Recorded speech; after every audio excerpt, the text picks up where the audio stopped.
Mesdames, Messieurs, il est l'heure de vous informer sur Micba Télévision au sommaire de ce journal.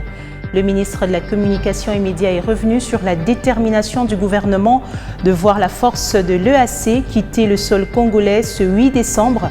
Le porte-parole du gouvernement l'a dit lors d'un briefing de presse tenu ce mercredi. Et puis au Nord Kivu, la société civile appelle au lancement des opérations d'enrôlement dans cette partie du pays et les FRDC à appuyer les jeunes patriotes résistants Wazalendo afin de combattre le M23. Nous parlerons également des manifestations des agents de l'entreprise MSL ce jeudi, victimes de déguerpissement sur le site de Menda où ils exploitent sur le permis 467. Ces derniers sollicitent l'implication du président de la République pour une solution durable. Voilà tout pour les titres, place au développement.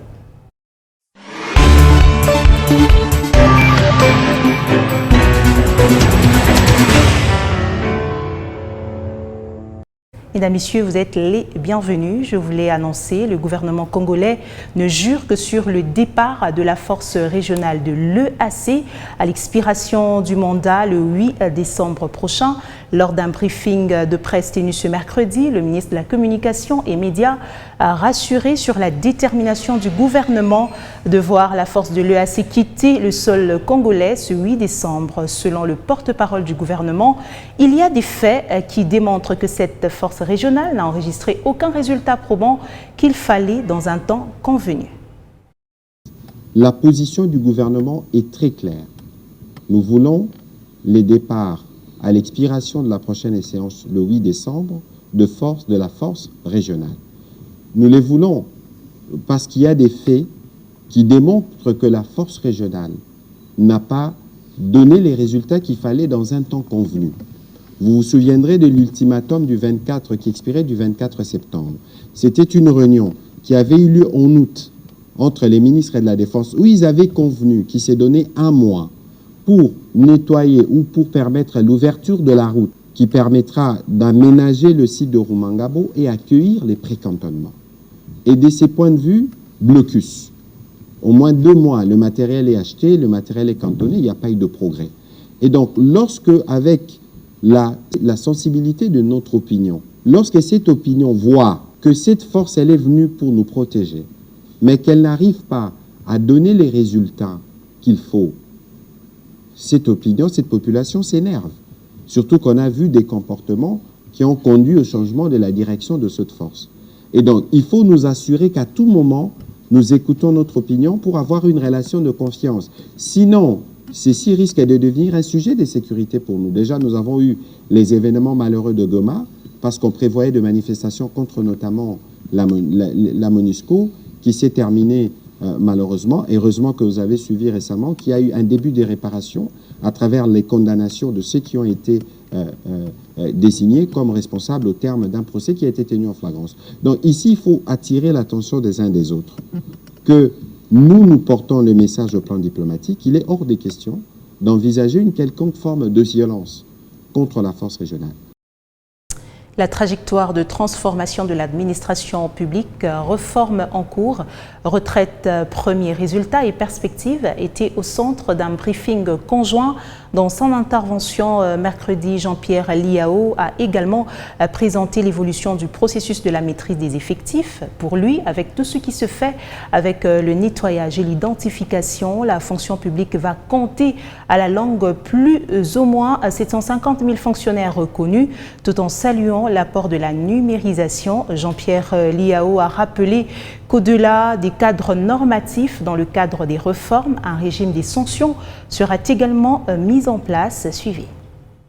Nous sommes partis de 1 million parce qu'il faut exclure là les catégories spécifiques, les catégories d'agents bénéficiant de statuts particuliers, notamment des militaires, les policiers, les enseignants de l'EPST et les magistrats. Ensuite, là, il s'agit des agents du régime général. C'est quoi, 1 425 000. Alors, après, ça c'est dans la liste déclarative. Après certification, finalement, et aujourd'hui identification, nous en sommes à plus ou moins 721 000. Ce chiffre peut encore bouger parce qu'il y a quelques territoires qui restent. Et puis j'ai accordé 3 mois à celles et ceux qui n'ont pas été identifiés, faute d'avoir fourni des éléments essentiels, et qui ont encore la possibilité d'entrer, si jamais ils arrivaient à régulariser leur situation.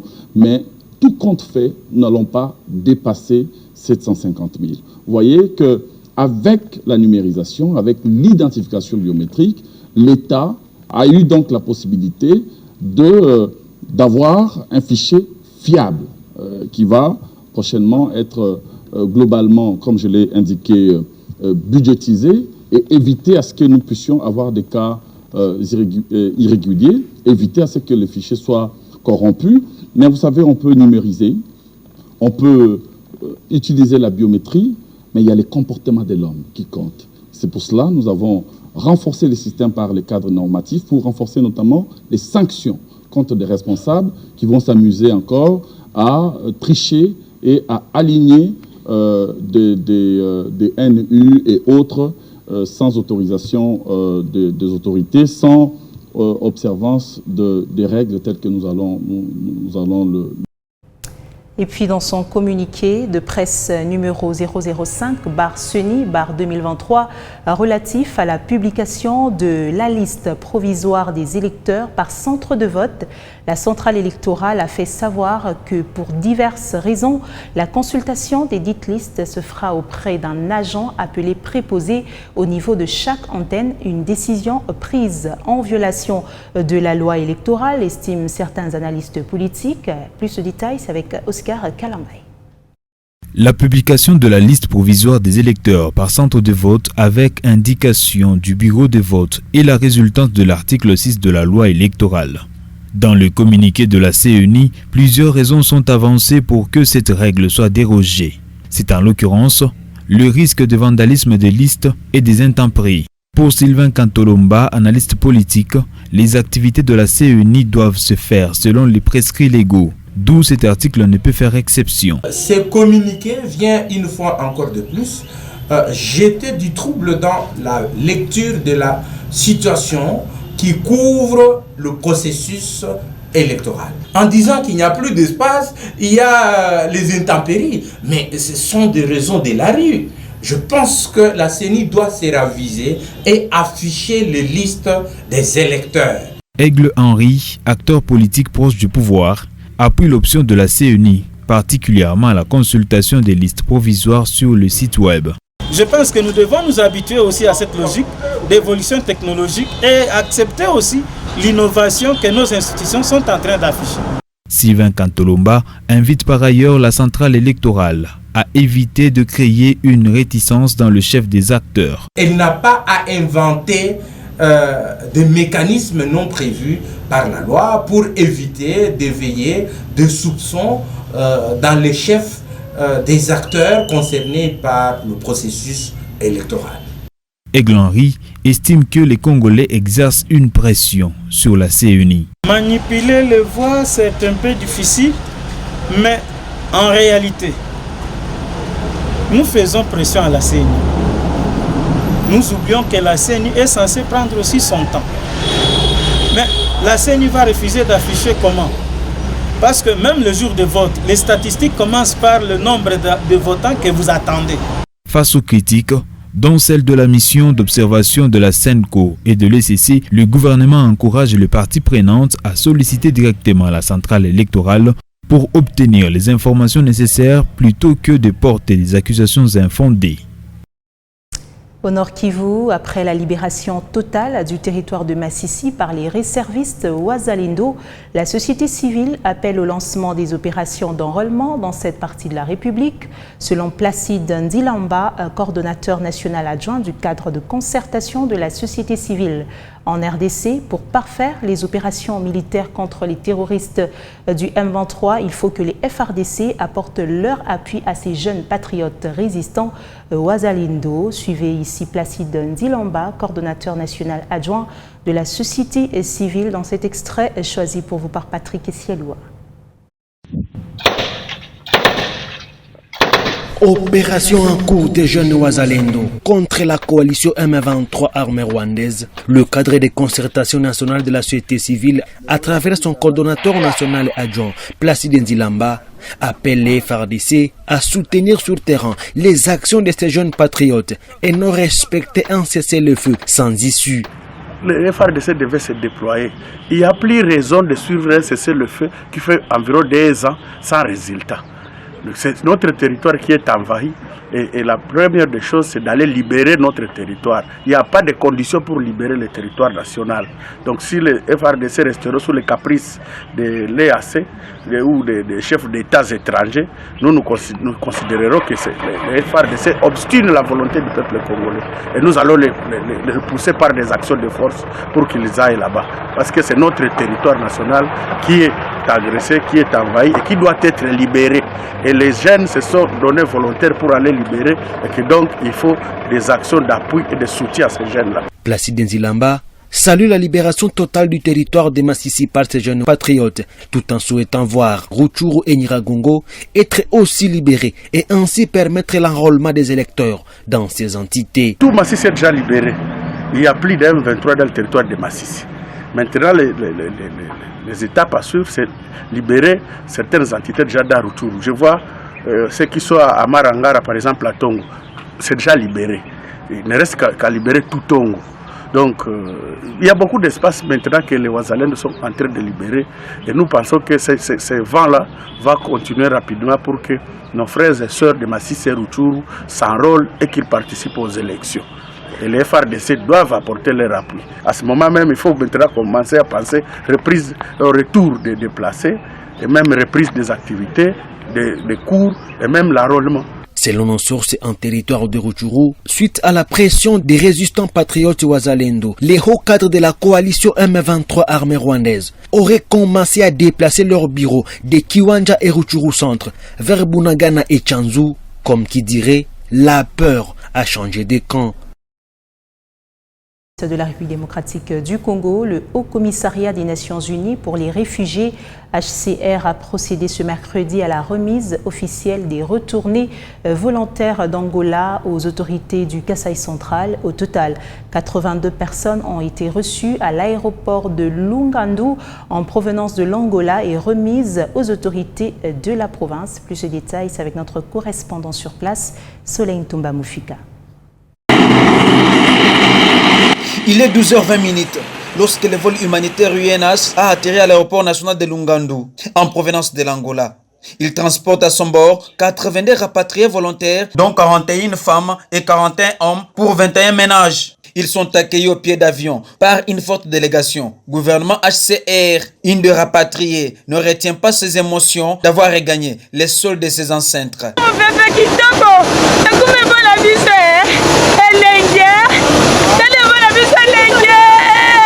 Docteur Jacques Ngondo, chef de la sous-délégation HCR Grand Kasaï, a devant la presse précisé que ce retour volontaire des Congolais intervient suite à l'amélioration des conditions sécuritaires au pays. Au niveau de HCR, nous sommes prêts à aider le gouvernement de la RDC à faciliter le rapatriement volontaire de ces réfugiés vers ces zones de retour qui sont des zones très stables. Car comme vous le savez, à part quelques poches isolées de conflits intercommunautaires dans la région, le Grand Kasaï, de façon générale, est en sécurité. Ces compatriotes logés dans ces sites de transit au centre catholique Tabor bénéficieront d'un kit de réinsertion au sein de la communauté, précise Dr Jacques Ngondo. Dans le cadre de la facilitation de ce rapatriement, les rapatriés reçoivent un kit de réintégration devant les aider à se réintégrer. Il s'agit d'un kit qui leur permet de mettre en œuvre des activités génératrices de revenus. Ils reçoivent aussi du cash pour une période de 3 mois. Au nom de tous les rapatriés, Samuel Massache Keza remercie le HCR pour sa protection depuis l'Angola jusqu'en République démocratique du Congo. Je suis tellement dans la joie de rentrer dans mon pays. On peut mieux vivre que chez soi. Je remercie du fond de mon cœur le HCR qui nous a gardés depuis l'Angola jusqu'à notre pays, la RDC. Il faut noter que depuis 2019 à ce jour, le HCR a déjà rapatrié 18 000 Congolais réfugiés en Angola.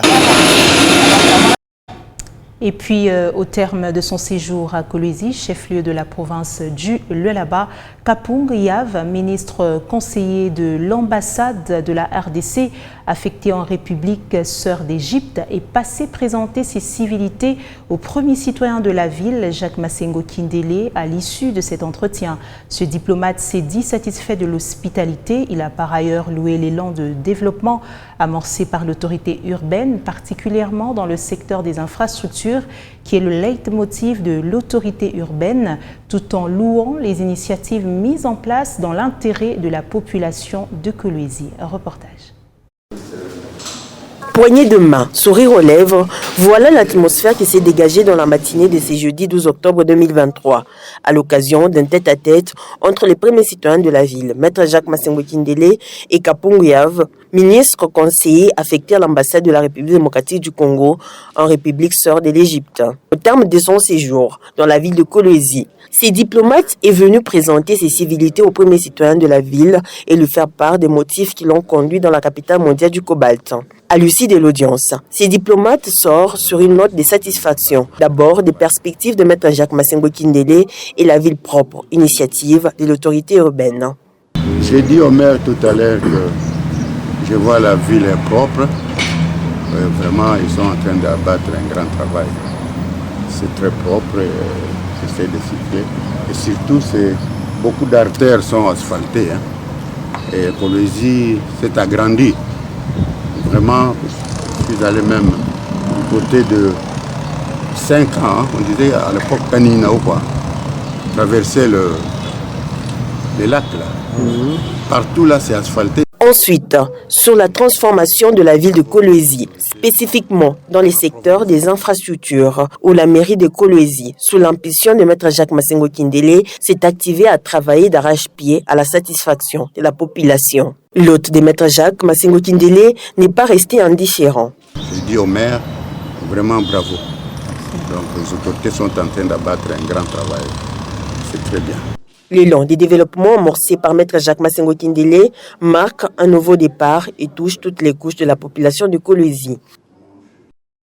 Restant dans cette même partie du pays, dans quelques mois, la cellule Bel Air dans le quartier Biachara aura une école primaire moderne. La cérémonie du lancement des travaux a été présidée l'avant-midi de ce jeudi 12 octobre par l'autorité communale de Dilala, Françoise Mangweji, qui pose cette action dans le cadre d'accompagner la vision du chef de l'État, Félix Antoine Tshisekedi Tshilombo, dans son programme de la gratuité de l'enseignement de base. Plus de détails, c'est dans ce reportage de nos confrères de la presse de la commune de Dilala.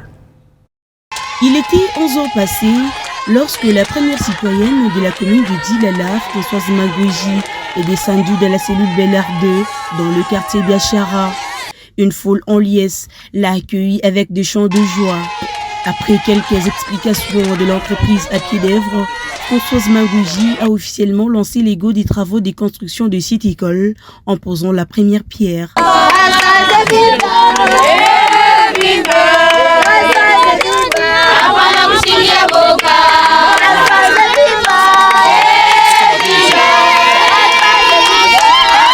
Devant la foule, la patronne de l'exécutif communal motive les pourquoi de la construction des sites écoles dans ces lieux reculés.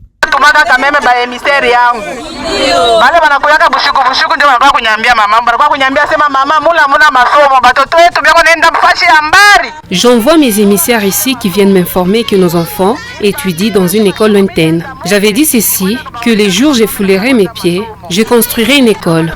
Enfants, maman, voyez les travaux. En construisant cette école, c'est pour l'avenir de ces enfants qui nous remplaceront dans les jours à venir.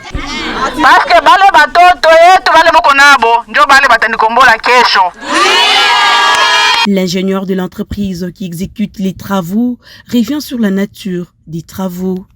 La durée des travaux est de 90 jours.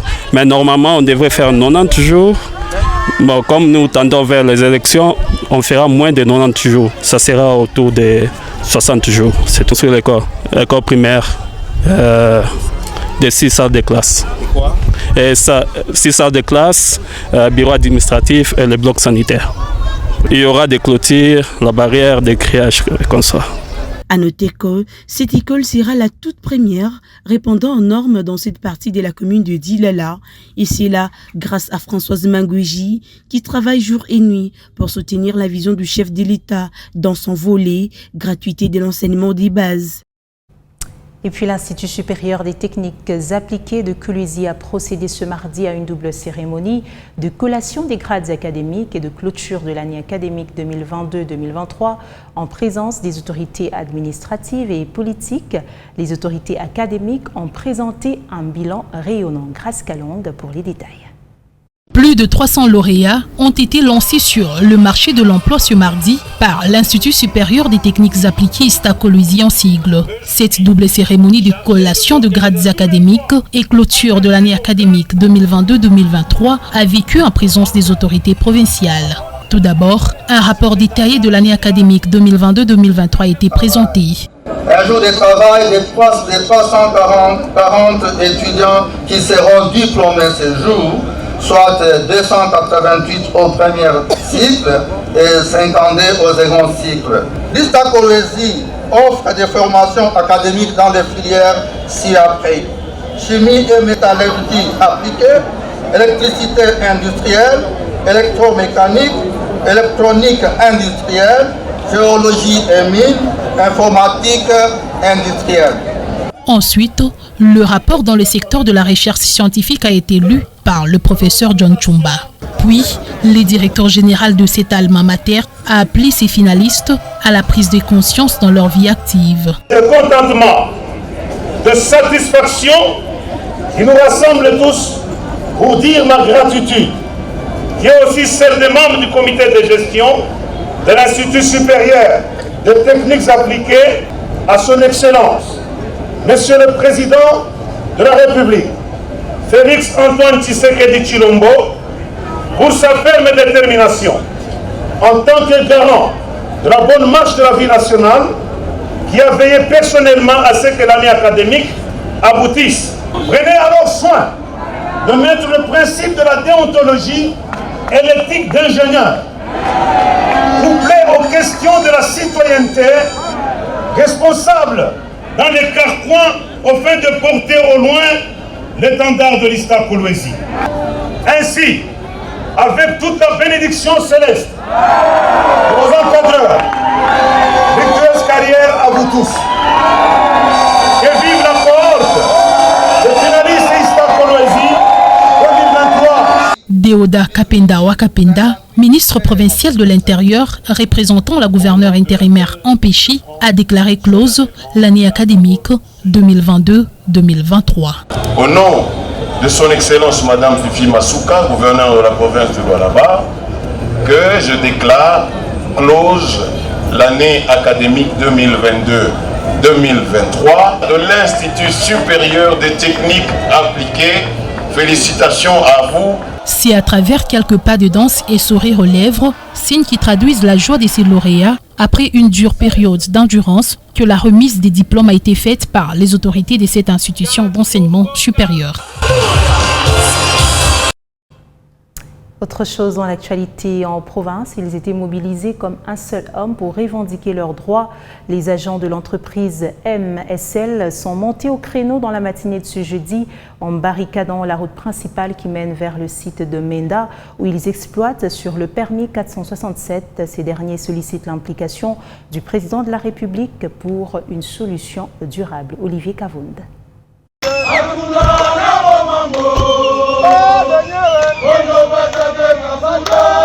Après 6 mois de suspension par la ministre congolaise des Mines, la réhabilitation de l'entreprise MSL, signée par cette même autorité, n'est toujours pas effective.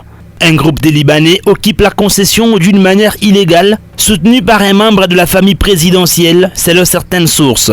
Chose qui a poussé les agents de MSL à débarricader l'entrée principale de cette concession.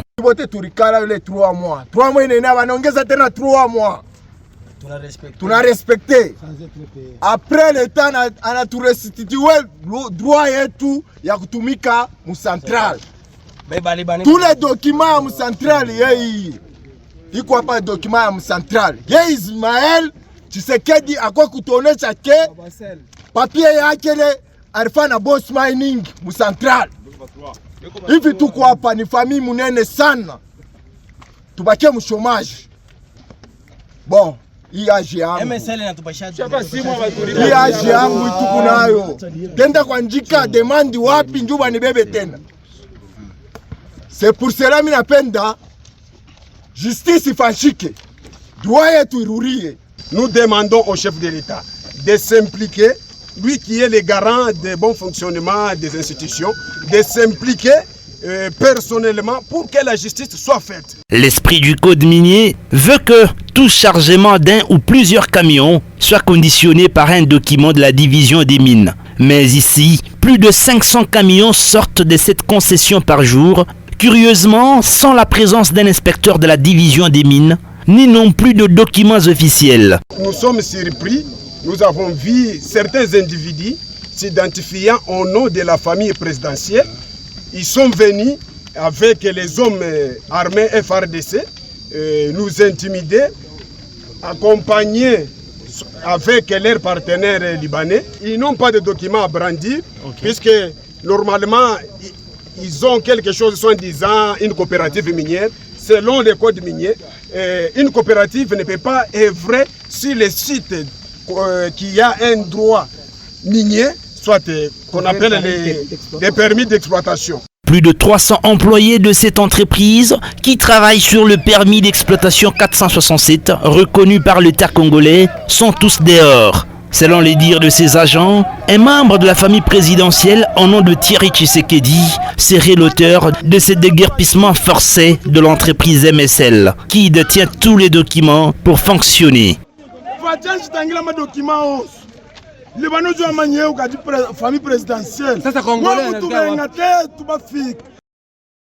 Parlons à présent de la campagne de distribution des moustiquaires imprégnés d'insecticides à longue durée d'action qui est en cours dans la province du Lualaba depuis le 25 septembre 2023. C'est dans ce cadre que la rédaction de Mikuba s'est intéressée au bilan de la dite campagne à mi-parcours.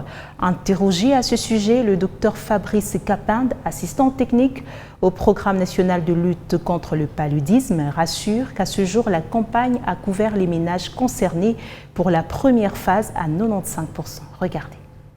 Plus de 2 semaines déjà, depuis le lancement de la campagne de distribution de la moustiquaire imprégnée d'insecticides à longue durée d'action. À en croire Dr Fabrice, dans les 7 premières zones de santé ciblées pour la première phase de la campagne, la distribution a atteint 95% des ménages. Par rapport aux ménages, nous avons distribué environ 400 432 sur 419, ce qui représente environ 95% de couverture des ménages. Et par rapport à la population, nous avons environ 1 270 723 sur le total de la population à couvrir, ce qui fait environ 94%. Donc à ce jour, nous pouvons dire que nous sommes plus ou moins à la limite acceptable d'une campagne réussie.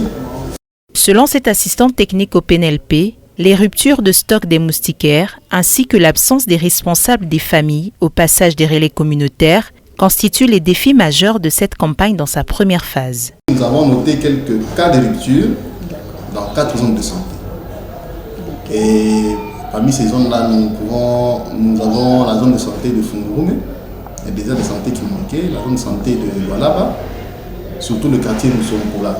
Nous venons de recommencer aujourd'hui même. Nous allons continuer la distribution dans ces zones de santé où il y avait une rupture de 1000. La plus grande difficulté que nous avons rencontrée, c'est qu'il y avait des responsables des ménages qui étaient absents. Cela a été un grand défi parce que normalement il faut remettre la moustiquaire aux responsables, celui qui est censé renseigner sur la taille de son ménage. Nous avons organisé la campagne depuis le 26, le jour après le lancement, jusqu'au 2. Ce qui faisait 7 jours. Nous avons fait un ratissage au 8e jour. Il y avait tous les ménages qui manquent.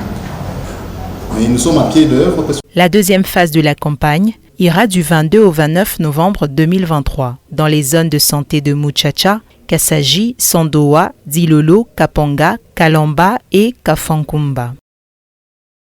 Mesdames, Messieurs, c'est ici la fin de votre journal sur Mikba Télévision. Merci de l'avoir regardé. Au revoir.